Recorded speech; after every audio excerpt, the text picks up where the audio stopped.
Glória a Deus. Boa noite. Boa noite. Graça e paz, amém? Glória a Deus, irmãos. Fico feliz. Parabéns, Julie. Parabéns pela palavra aí. Isso é bênção, né? Você vê que o líder, primeira vez ministrando a oferta aqui, já parece que já ministra há muito tempo, né? E isso é bênção. Eu fico lembrando de quando eu ministrei a primeira vez a oferta. Falei, nossa, foi tão tenso. Mas o propósito é esse, é fazer discípulos que serão melhores do que nós. Amém, irmãos? Então, quando eu olho assim, os líderes, né, com aquele fogo, e talvez até mais intensos do que eu era lá atrás, né, no sentido até de conhecimento e também até de habilidade, assim, em algumas coisas, eu fico muito feliz. Então, fala para o seu irmão aí que Deus te fez para crescer espiritualmente. Fala para ele, se ele for baixinho, né? O Maurício pegou essa palavra realmente, né, em todos os sentidos. Amém? Vamos lá? Bom, irmãos, eu quero compartilhar com vocês, vamos ler em Atos, capítulo 4, versículo 32. Nós estamos aí na maratona de Atos. Quem está lá no grupo da maratona da palavra? Amém? Glória a Deus. Estamos aí lendo o livro de Atos. Então, vamos ler agora Atos 4, versículo 32.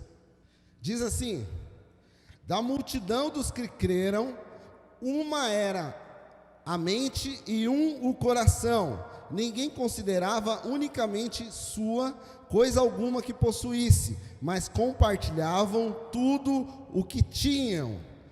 Volta aí, pode deixar isso.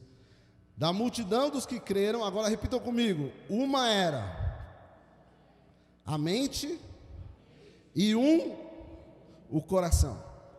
Feche seus olhos. Senhor Jesus, obrigado, Pai, por esse dia, Pai, por esse momento, Pai, estarmos aqui celebrando ao Senhor. Nós oramos para que o Senhor venha trazer direção, trazer clareza aos nossos corações, e possamos, ó Pai, receber a Tua palavra, sermos, ó Pai, impressionados pelo Senhor. O Senhor traga a direção, que o Teu Espírito possa falar, Pai, em nosso íntimo, e que possamos de fato sair daqui, ó Pai, transformados pelo Senhor, em nome do Senhor Jesus. Amém. Glória a Deus. Dá um hi-fi aí pro seu irmão aí. Wi-Fi não, né? Dá um hi-fi aí. Você sabe o que é hi-fi? Dá um tapa nele aí, amém? Vamos lá. Ok, aí. Amém. Glória a Deus. Irmãos, eu quero compartilhar com você algo que Deus tem falado ao meu coração, e confesso para vocês que eu fiquei pensando no tema, poxa Deus, e fiquei pensando, e Deus colocou um tema no meu coração, mas eu falei, esse tema não é de jovem, eu preciso de um tema de jovem, né? Mas, irmão, pensei um monte de nome, né? Mas acabou que foi o tema de Deus mesmo. Então, o tema que eu vou compartilhar com vocês, coloca aí na tela, é Igreja Primitiva. Repita comigo, Igreja Primitiva. Amém? Irmãos, nós lemos aqui sobre a igreja primitiva. O que é a igreja primitiva? Alguém pode me ajudar aí? Alguém que saiba disso? Alguém pode me ajudar? A primeira igreja da onde? Oi? Da história.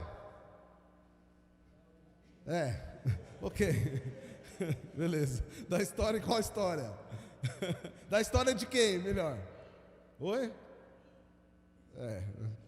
Beleza. Tá bom. A igreja, vocês estão certos, não está errado. Mas, para ficar mais claro, a igreja primitiva foi a primeira igreja depois que Jesus morreu e ressuscitou. Tá certo? Então Jesus morreu e ressuscitou, e ali começou, né? Jesus, na verdade, iniciou a primeira igreja, mas nós contamos aí que a igreja primitiva é a igreja que estava ali depois que Jesus morreu e ressuscitou. Então essa é a primeira igreja, ou seja, a igreja primitiva. Então Então repita comigo, igreja primitiva é a primeira igreja.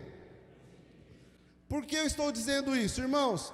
Porque nós começamos a ler o livro de Atos, e no livro de Atos nós começamos a observar como a igreja de Jesus e dos apóstolos funcionava. Ou seja, a primeira igreja funcionava. Repita comigo, a primeira igreja é o modelo para as demais. Ou seja, a primeira igreja, depois que Jesus ressuscitou, é o nosso modelo de igreja. Ou seja, quando você está lendo Atos, você tem que estar lendo Atos e olhando para você e para os irmãos e para a nossa igreja. Fala, poxa, o que nós estamos diferentes disso? Porque a primeira igreja é o padrão, é o início, ou seja, é o primeiro exemplo, tá certo? Então, irmãos, a igreja primitiva é o exemplo, é o primeiro foco, né? Então, é como se fosse o nosso manual de ser igreja. E por que eu estou falando isso? Porque a primeira igreja, ela tinha muitos desafios, mas era uma igreja muito abençoada em todos os aspectos. Ou seja, a igreja primitiva, ou a primeira igreja, era uma igreja, irmãos, que vivia, né, com muitas coisas boas. É uma igreja que vivia o evangelho ali, raiz, não vivia um evangelho Nutella, né? Quando você lê o livro de Atos, você começa a ver, poxa, olha o que é ser igreja. E aí você ouve até algumas coisas na internet, e aí você fala, poxa, isso não é a igreja de Atos, isso não tem nada a ver com a igreja primitiva. Então é importante nós entendermos que existem lições que a igreja primitiva, ela deu, e nós precisamos aprender algumas lições. Você precisa aprender algumas lições, eu também preciso aprender. A primeira coisa que nós aprendemos com a igreja primitiva: a igreja primitiva não estava comprometida com um conforto, mas com um propósito.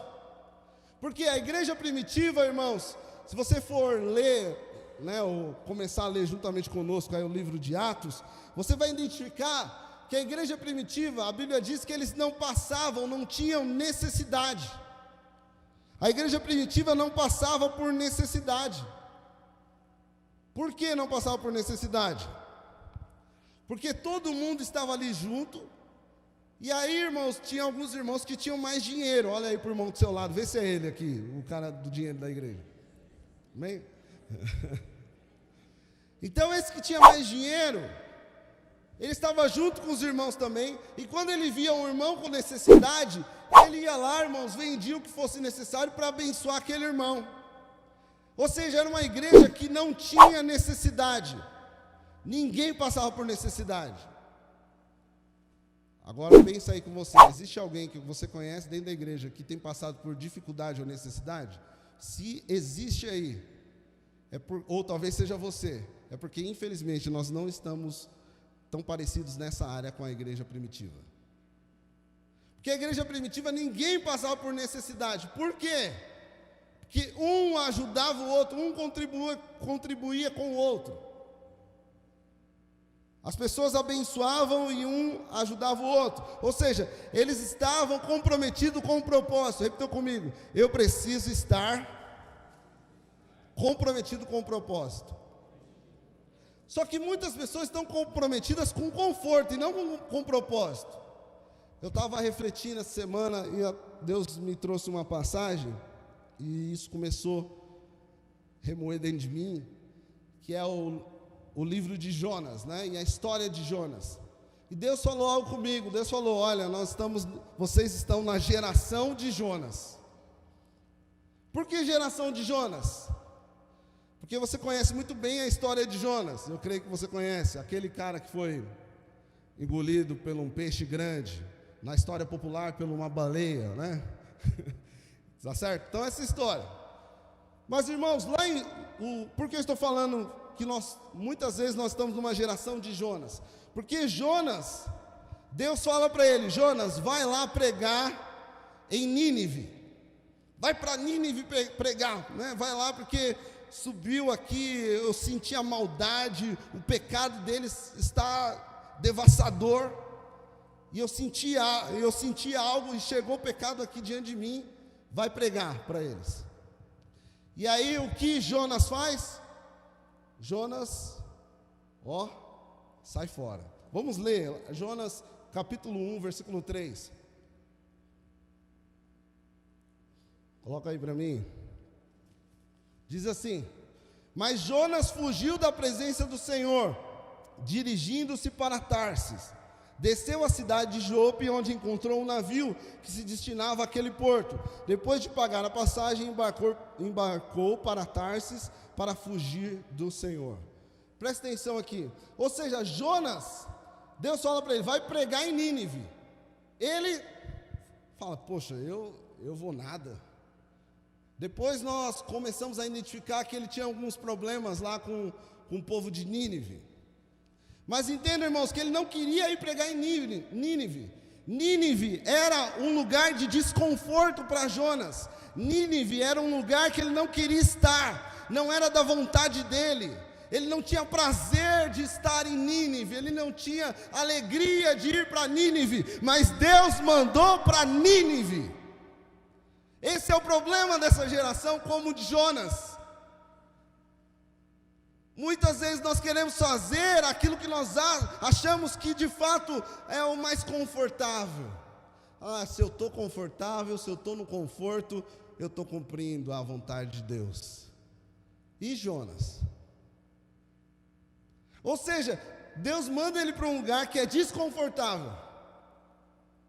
Só que muitas vezes hoje, irmãos, nós queremos ir apenas para lugares que são confortáveis. Eu quero fazer aquilo que é confortável. O líder de célula hoje em dia acho que está até um pouquinho pior. Na minha época era interessante porque os membros inventavam muitas desculpas. Tipo, acabou a água no oratório. Mas você não tem caixa d'água? Acabou também. Estou sem sapato. Umas coisas meio, cada coisa doida assim que eu já ouvi. Mas hoje em dia, eu converso com alguns discipuladores e líderes. Hoje em dia não está mais assim não. A pessoa já não dá mais desculpa. A pessoa já fala, não estou com vontade de ir. Não vou. É Jonas todinho. Por quê? Eu estou com preguiça. Hoje está meio frio, está meio chovendo, né? Não vou para a célula hoje não vou para o culto hoje não, hoje está... Sabe por que ele não quer sair do conforto? Ele só vai para onde é mais confortável. Pode ter certeza, você já viu isso. Quando nós fazemos o evento aqui, irmão, líderes, é mais fácil ou não é mais fácil trazer os membros para a igreja? Se é mais fácil trazer. Por quê? Vai ser evento. Vamos lá, poxa, diversão, alegria, glória a Deus, amém? Isso é bom.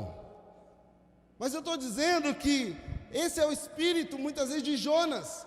Só quer estar na onde é confortável, só quer fazer o que é confortável, só quer, irmãos, de fato, ir na onde ele acha que é, na onde ele tem mais prazer. Fala para o seu irmão aí, o seu chamado está no lugar de desconforto. Ou seja, irmão, se você quer cumprir o seu chamado diante de Deus, se Deus te chamou para algo, eu digo para você, este seu chamado está em um lugar de desconforto. Às vezes eu estou em casa, e às vezes tem situações que eu falo, poxa, eu estou muito confortável nisso, está muito tranquilo isso, eu acho que eu não estou no caminho muito certo não. Deus, me direciona, eu estou certo, às vezes Deus fala, é isso mesmo, filho, fica tranquilo aí, calma. Mas às vezes Deus fala, filho, você está querendo ir para Tarsis, vai para Nínive, você quer conforto. Irmãos, eu sou de fato alguém que sou irritado, no sentido de, poxa, eu quero almas, vidas para o Senhor, o meu coração ele bate muito forte por isso. Tanto que eu chego no pastor, ano que vem nós temos que ter, em nome de Jesus, pelo menos dos jovens, nós teremos 2 encontros na chácara ano que vem, em nome de Jesus, amém? Irmão, eu chego para o pastor, não, nós temos que ter, por que isso? Eu poderia ficar confortável, irmão. Oh, não, pastor, não, para que conto, não. Tranquilo, pastor. Vamos fazer de um dia aqui, às vezes, mais tranquilo. Irmão, poderia estar no conforto. Mas entenda que o propósito, o chamado não está no conforto, em nada na sua vida. Tem coisas que você não alcançou ainda porque você não sai do conforto. E você precisa entender esse espírito de Jonas que muitas vezes tomou você. Eu não quero ir para onde Deus, na onde eu não acho que é o melhor, na onde eu não tenho tanto prazer assim. Eu não quero fazer aquilo que eu não tenho tanto prazer assim. Ué, irmãos, mas se Deus mandou, se Deus quer, Jonas, irmãos, ele fugiu. Mas agora presta atenção aqui. Agora presta atenção. Jonas não queria ir para Nínive. Só que presta atenção, olha o que aconteceu. A Bíblia não diz que Jonas fugiu de Nínive. A Bíblia diz: Jonas fugiu da presença do Senhor, dirigindo-se para Tarsis. Ou seja, na verdade, a Bíblia está dizendo, olha, ele não fugiu primeiramente de Nínive. Ele fugiu da presença do Senhor. Tem muita gente que foge do propósito, mas na verdade ele está fugindo da presença. Deus mandou ele para um lado, mas ele começa a fugir, fala, não, isso não, isso daqui não. Olha, e aí, irmão, na verdade não está fugindo do local ou do propósito, mas está fugindo da presença. Pode ter certeza, está fugindo da presença de Deus. Quando você, irmãos, foge da presença de Deus, você vai deixar o seu chamado de lado, vai deixar o propósito de lado, vai largar tudo. Por quê? Está fugindo da presença. Irmãos, por que eu estou dizendo isso? Porque, repitam comigo, a presença te conduz para o propósito. Ou seja, a presença vai te conduzir para o propósito. Não tem como, a não ser que você serve outro Deus que não é igual ao meu. Mas, irmão, se eu chego diante de Deus e eu me ajoelho, não precisa nem ajoelhar, tá? Mas só para... E aí eu vou orar, e eu começo a falar, Senhor, estou triste com isso, estou aquilo outro, Deus, tal. Irmãos, eu não sei se eu sou privilegiado, às vezes eu sou, né? Sei lá, ele tem um contato mais... Aí o Espírito Santo vem, calma, filho, não é assim, você também é meio cabeçudo, né? E o Espírito Santo começa a ministrar. E, irmãos, no momento que eu saio dali, eu saio completamente diferente. Quem entra no quarto para orar como um gatinho, sai do quarto como um leão. Ih, tem muito gatinho aqui. Porque tinha que ouvir o rugido agora. Cadê o rugido do Tigrão aí?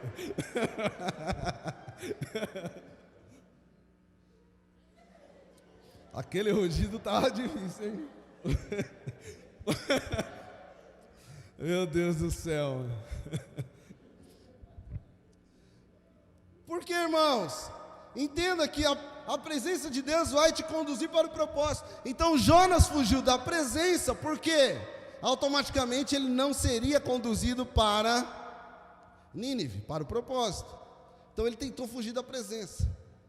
E começou a correr da presença, pegou uma passagem para Tarsis e foi. Mas por quê? Ele queria conforto e não estava ligado diretamente ao propósito. Fala para o seu irmão aí, você quer conforto ou quer propósito? Irmãos, eu fico às vezes incomodado, sinceramente eu fico incomodado. Eu fico incomodado, irmão, porque eu começo a ler o livro de Atos. Eu começo a ler Atos e começo a ver, né, Pedro ali, irmãos, pregando. Coloca aí, Atos 4, versículo 31.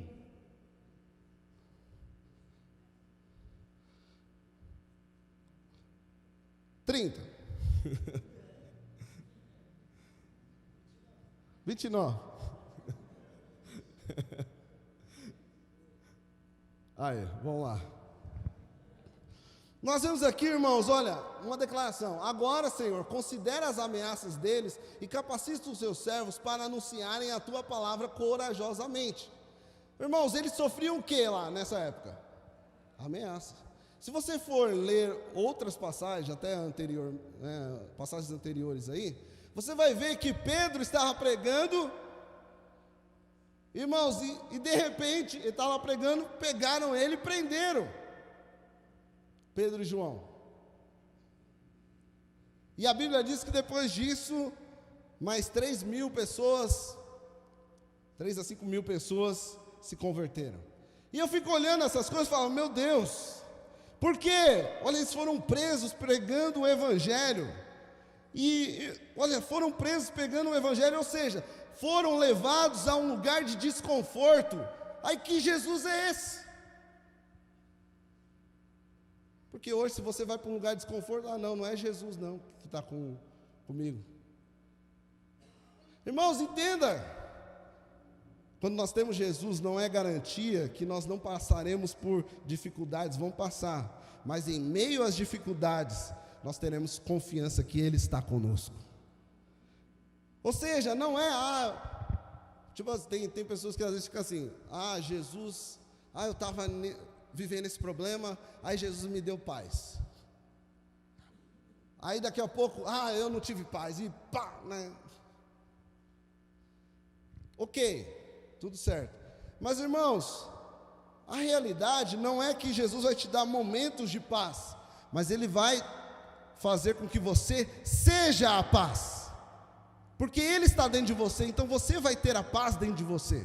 Então quando você passar por um momento de turbulência, de tribulação, você vai continuar em paz. Eu já contei isso daqui, uma vez o carro do pastor Zé Carlos foi roubado. Os homens que têm carro aí, imaginam um negócio desse. Ou você que tem um celular também, imagina que alguém roubou seu celular.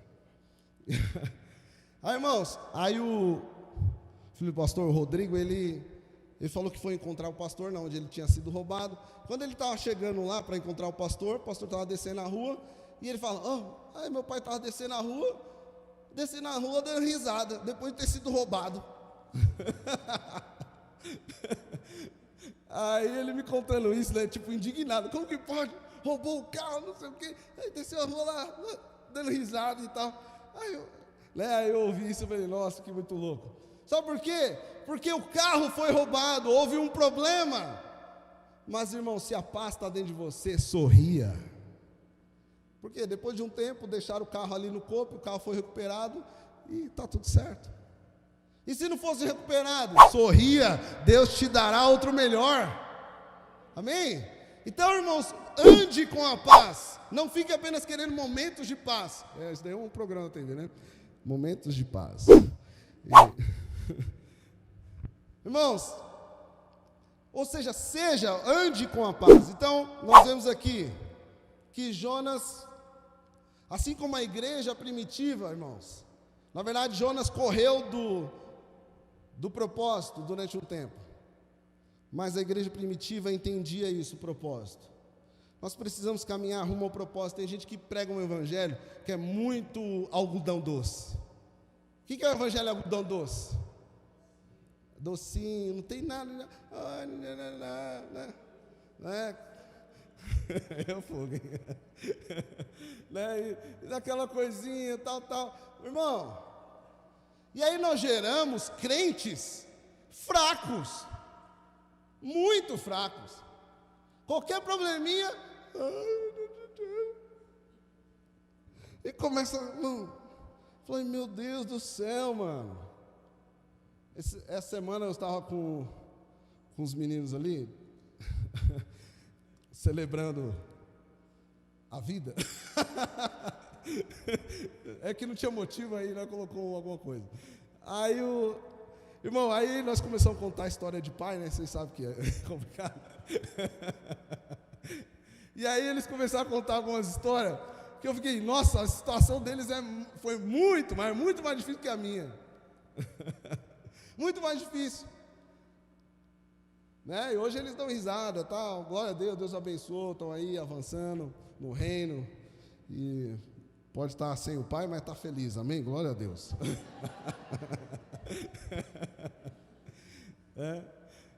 Porque muitas vezes o pai foi ausente, e você fica ali, poxa, irmãos, e nós vemos uma geração que, infelizmente, tem muitos pais ausentes.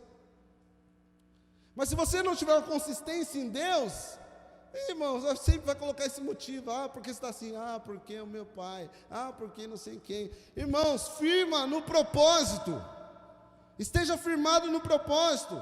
Na vida há desconfortos, fala para o seu irmão aí, na vida há desconfortos, irmão. Todo mundo tem problema, fala para ele. Fala para ele, todo mundo tem problema.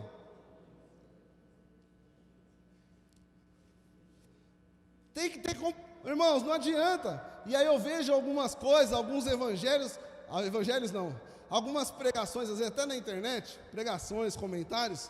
Esses dias eu vi um comentário, que a pessoa comentou assim: é muito Jesus e pouca Bíblia. Aliás, é muita Bíblia e pouco Jesus. Aí um pastor comentou embaixo: exatamente. Esse pastor dos influência aí, Velho Testamento não precisa. Irmãos, aí você vê uns negócios desses, porque crente Nutella, não entende, não lê a palavra de fato, cria uma interpretação louca lá. E aí fala, é muita Bíblia e pouco Jesus. Mas a Bíblia fala do início ao fim sobre Jesus. Só que as pessoas querem um Jesus particular, um Jesus que não fala que você não deve pecar, um Jesus que não fala que você tem que se arrepender, né? Esse Jesus aí não, esse Jesus aí é muito radical. Um Jesus, irmão, que, né, chama o seu discípulo de Satanás. Esse daí não, está errado esse Jesus aí. Jesus aí não. Um Jesus que olha para os discípulos, traz uma pregação dura lá, muitos discípulos vão embora, e aí, irmãos, e aí ele olha para os 12 e fala: e aí, vocês querem ir também? Pode ir. Esse é o Jesus, paz e amor. Ele é paz e amor, amém, irmão? Mas nem sempre amor é palavra Nutella. Eu olho para o meu filho, às vezes eu estou aqui adorando, ele está aqui conversando. Falo, não conversa aqui na frente, se quiser vai lá para o fundo. Porque ele é criança, não adianta falar para ele ficar, né? E aí, irmãos, eu falo a primeira vez, aí daqui a pouco está ele aqui, aí chega aqui, conversando de novo, aí eu dou uma olhada assim, estou aqui, Senhor, aí eu ouço a voz dele, eu dou uma olhada, aí ele, eu acho muito louco, sempre quis fazer isso.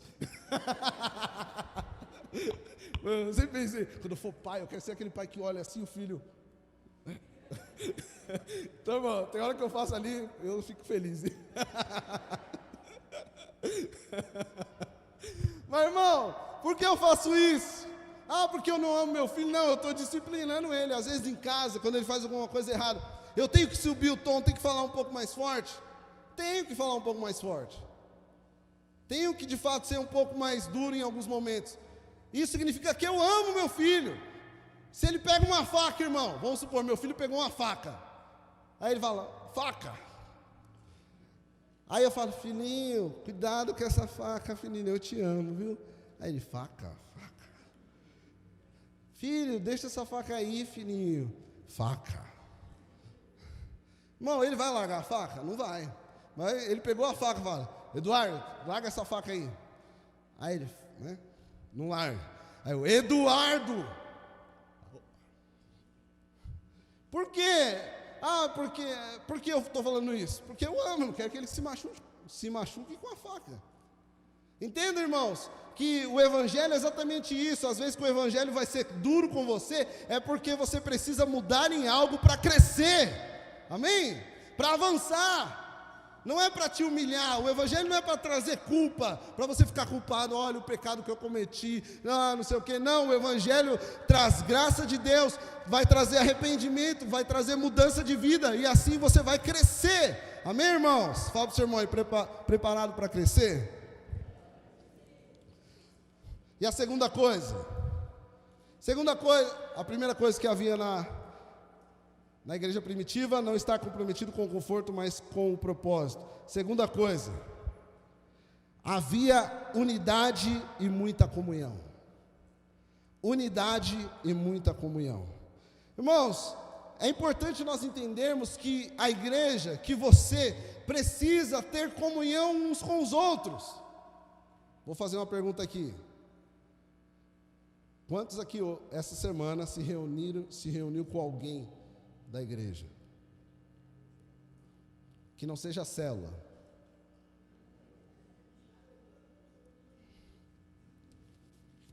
Por quê? Isso é comunhão, né? Claro, você se reuniu, às vezes também só não reuniu para... Mas às vezes está ali reunido e começa a conversar sobre o Senhor, sobre a palavra de Deus. Então isso é comunhão, amém? Amém, irmãos? Ou às vezes até numa conversa normal, você se reuniu para assistir o jogo do Corinthians. Ganhou essa semana? Ganhou? Ganhou? Tá, então foi bem. Glória a Deus. Aí, irmãos, vai lá para assistir. E aí você só às vezes não assiste o do São Paulo, porque você vai ficar triste, né? Mas vai lá assistir o do Corinthians, aí junta. E está ali junto, conversando, tendo também comunhão. Mas Bruno, nós estamos assistindo um jogo. Mas você está ali com o irmão. Às vezes você é alguém que fala palavrão. Aí o carinha vai lá no futebol e puf! Aí você... Glória a Deus, aleluia. Glória a Deus. Eu estava vendo um vídeo essa semana, né? De um crente que foi no estádio. Aí a torcida estava lá, juiz, né? Complicado a frase. E aí na hora que chegava o palavrão, ele falava juiz. E na hora que chegava o palavrão, ele... Juiz! Juiz! Ele deixava o palavrão para os outros falar, ele só ajudava no juiz.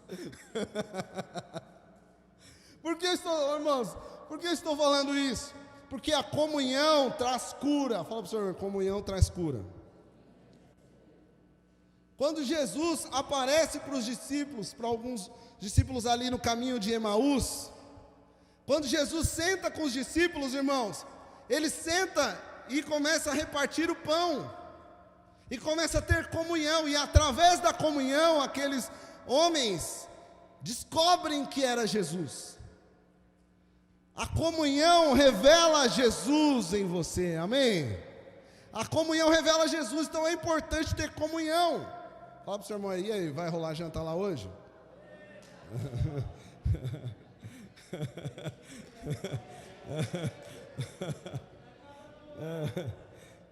Porque a comunhão... Às vezes eu não entendo, às vezes eu ouço algumas coisas que eu fico meio, né? Mano, não tem... O crente precisa ser, sabe, apaixonado por ter comunhão com os irmãos. Quem não tem comunhão está doente. Está mesmo. Está doente, como que cura? Tem que ter comunhão. É na comunhão que cura. Ou seja, comunhão é estar junto com os irmãos. Conversando, claro, conversas sadias, amém, irmão? Não é comunhão. Porque vamos ler lá de novo em Atos 4, 32. Presta atenção, olha o que havia na igreja. Coloca outra versão. Vamos ver se tem uma... Ali, isso. Era um coração e a alma da multidão dos... Não. Volta aí. Deixa outra mesmo, vai. Da multidão dos que creram, era o coração e a alma. Ok, não, mas deixa ele vir mesmo, tá melhor. Ou seja, da multidão dos que creram, uma era a mente e um coração. Eles tinham uma mente, um pensamento. A igreja tinha um pensamento e tinha um coração. Por que eles tinham um pensamento e um coração? Porque eles conviviam juntos. Porque era uma igreja, agora preste atenção nisso, agora você tem que prestar atenção. Fazer você trabalhar aí agora. Porque, irmãos, não faltava nada. Ninguém tinha necessidade na igreja. Porque os irmãos eram generosos, certo? Primeira coisa. Mas por que eles eram generosos? Porque cada um conhecia o outro. Ele andava junto, ele sabia o que o irmão Igor estava passando. E ele sabia, ele andava junto com o irmão Igor. Ele não sabia por terceiros, o Igor lá precisa de uma, na camisa dele está bonita, né? Um conserto do carro. O irmão lá, Igor, precisa do conserto do carro.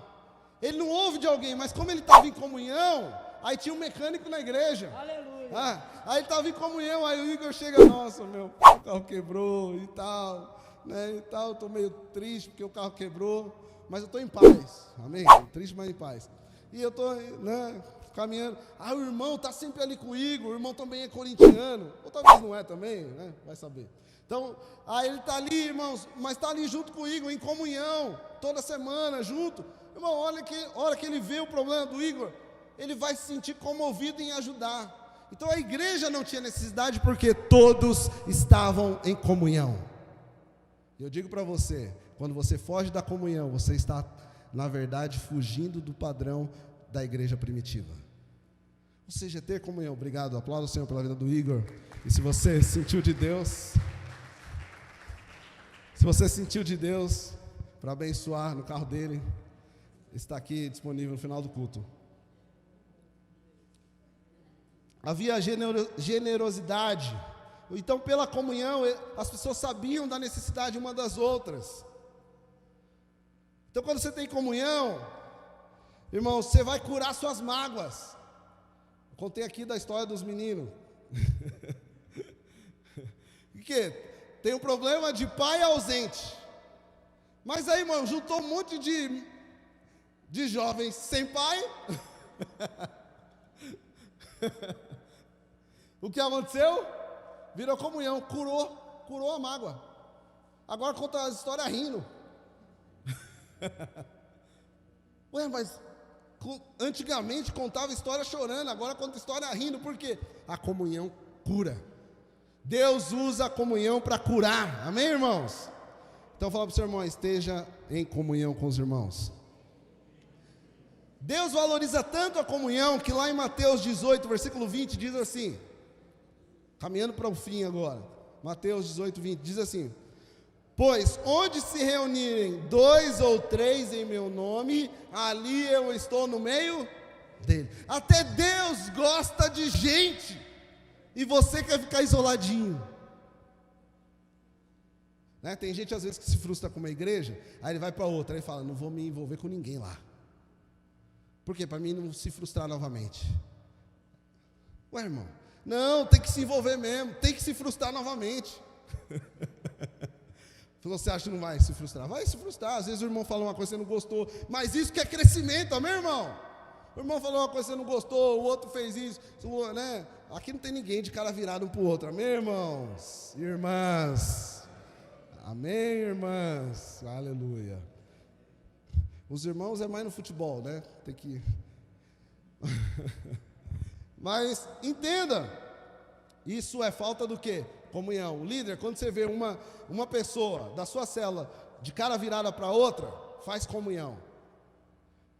Faz comunhão, e quando os dois chegar lá, faz igual o Carlos fez com Wesley e com o Renan. O Wesley e o Renan estavam brigados, e já é bem na época de multiplicar ainda, hein? Na semana de multiplicar, brigaram, o líder e o líder de treinamento. O Renan não queria mais levantar o Wesley, esse rebelde. Bom, aí o Carlos, o explorador Carlos, ele fez uma reunião com os dois, falou, vocês vão se resolver agora, levanta aí, dá um abraço. Tá, na reunião de simulado ele falou, levanta os dois, toca na mão agora e dá um abraço. Aí, irmão, imagina os dois, o ego dos dois, né? Tipo, não vou não. Aí, vocês vão sim. Irmão, até que tiveram que dar a mão e dar um abraço. E ali foi o começo, eu creio que não, né? Mas foi o começo de uma mudança. Então, líder, você tem que ser assim mesmo. Tem que ser, às vezes, como um pai, né? Minha mãe falava que quando eu estava brigando com os meus irmãos, falava, vou comprar uma camisa e grudar vocês dois. Então aqueles membros que ficam se engalfiando um com o outro, compra uma camisa, líder. E durante a célula faz um quebra-gelo, né? E coloca os dois juntos. Por que isso? Porque a comunhão cura mágoa, Deus usa isso para curar tristezas também. Amém? Em nome de Jesus. Quem não tem, irmãos, presta atenção nisso. Quem corre da comunhão com os irmãos, provavelmente já correu da comunhão com Deus. Porque a Bíblia diz, se você não ama o seu irmão que você vê, quanto mais Deus que você não vê. Então, se você foge da comunhão com o irmão, provavelmente antes disso você já fugiu da comunhão com Deus. Então esteja em comunhão. Fale com o seu líder. Se faz tempo que não tem evento na sua célula, cobre o seu líder. E aí, líder, quando que vai ter um evento lá? Não tem dinheiro, faz de pipoca. Mas não sei, vamos andar no shopping. Mas não tem dinheiro para comprar nada, não, só para andar. Vamos andar. Caminhada. Vamos lá. Porque comunhão, irmãos, é importante que nós tenhamos esse princípio da igreja primitiva. Entenda, uma igreja que tem comunhão, uma igreja que recepciona muito bem e muito melhor as pessoas. É muito ruim quando você chega numa igreja e você identifica que essa igreja não tem comunhão. É só uns grupinhos aqui, outros ali. E você chega lá, ninguém te cumprimenta, você vai embora e já era. Irmãos, Deus tem que tocar no meu coração. Em nome de Jesus, e eu vou finalizar, estou finalizando. E aí Deus tem falado no meu coração, não, nós temos que ter muita comunhão aqui durante o sábado, amém? Deus tem falado comigo, em nome de Jesus, nós vamos chegar sábado aqui que vai ter um café ali, né? Mas não só o café preto, tá? Um leite, umas bolachas pelo menos, né? Por quê? Porque isso estimula a comunhão. Mas só para quem chegar antecipadamente, né? Quem chegou na hora do culto, acabou. Por quê? Para ter comunhão, para estarmos juntos em comunhão. O visitante vem, ele entra na comunhão. Aonde 2 ou 3 estiverem em meu nome, ali eu estou no meio deles. Fala para o seu irmão de novo, esteja em comunhão. Amém? Glória a Deus. E para concluir, nós vemos um princípio na igreja primitiva. Coloca Atos 2 aí.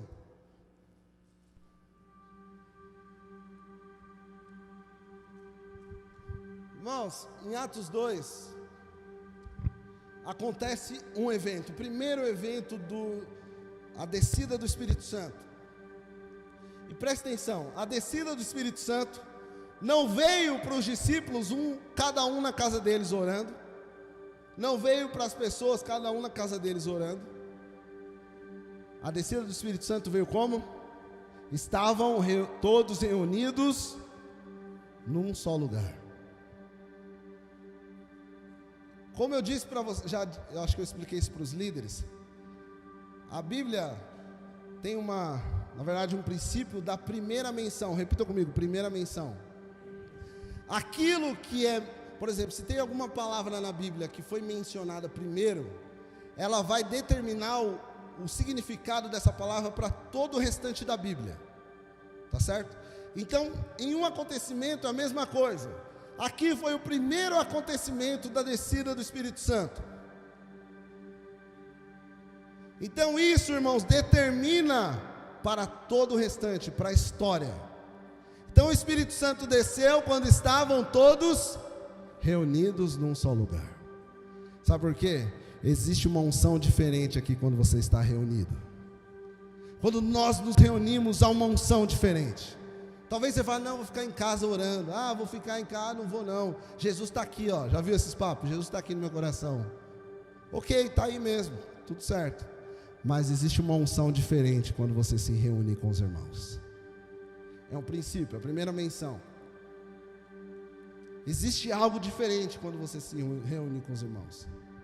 Então quando você vem para o culto, você tem que vir com uma expectativa, uma santa expectativa. Senhor, eu quero viver aquilo que a igreja primitiva viveu, quando todos estavam reunidos num só lugar, o teu Espírito veio, como chamas, o teu Espírito veio e trouxe realmente um impacto na vida de todas aquelas pessoas.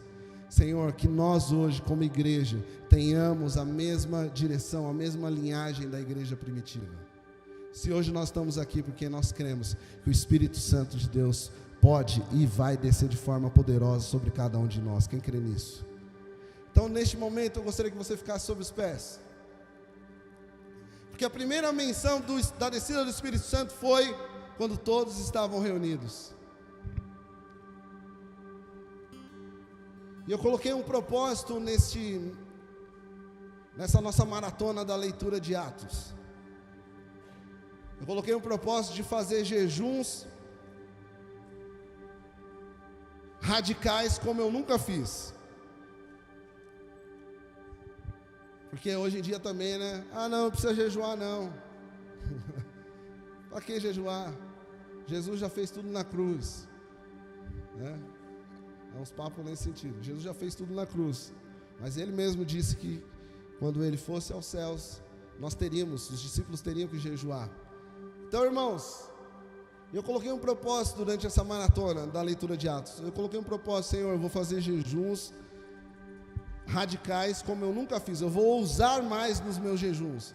Vou sair do jejum padrão. Você tem um jejum padrão, né? Aquele lá, que é padrãozinho, tipo, vou fazer o jejum, você já sabe qual fazer. Se você não tem nenhum padrão, talvez você não é tão crente ainda. Você precisa aprender a jejuar. Fale com seu líder, ele vai te ensinar, em nome de Jesus. Amém? Agora entenda, todos reunidos num só lugar. Foi o primeiro momento onde o Espírito Santo veio. Eu gostaria que você fechasse seus olhos. Em nome de Jesus, nós estamos aqui neste momento, nós vamos orar agora. Que o Senhor possa trazer, além daquilo que Ele já revelou em seu coração através dessa palavra, que Ele possa agora trazer a direção do Espírito sobre você. A igreja somos nós, ou seja, cada um de nós somos membros, somos o corpo de Cristo, formamos a igreja. Nós reunidos em um só lugar, nós formamos a igreja. Em nome de Jesus, que você possa, neste momento, começar a falar com o Senhor. Comece a falar com o Senhor: Pai, eu quero sair do meu conforto espiritual, eu quero sair do meu conforto, muitas vezes dos meus pensamentos confortáveis, de fazer aquilo que é mais confortável para mim. Comece a falar com o Senhor agora, de fazer aquilo que só me dá prazer e não fazer aquilo que o Senhor mandou eu fazer. Comece a falar com o Senhor agora, a dar liberdade para Ele. Comece a dizer: Senhor, eu estou aqui para ir na onde o Senhor mandar. E se for um lugar desconfortável, eu vou. Se for para fazer o que é desconfortável, eu vou fazer. Porque eu não quero alcançar aquilo que não é a vontade do Senhor. O meu maior fracasso é ser bem sucedido naquilo que Deus não me chamou para fazer. O maior fracasso de um homem é alcançar o sucesso ou o resultado naquilo que Deus não chamou ele para fazer. Você está aqui hoje para se render aos pés dele, e diferente de Jonas, você vai dizer: Senhor, me leve aonde tu queres, me conduza aonde tu queres, Pai. Oh Senhor, eis-me aqui, papai.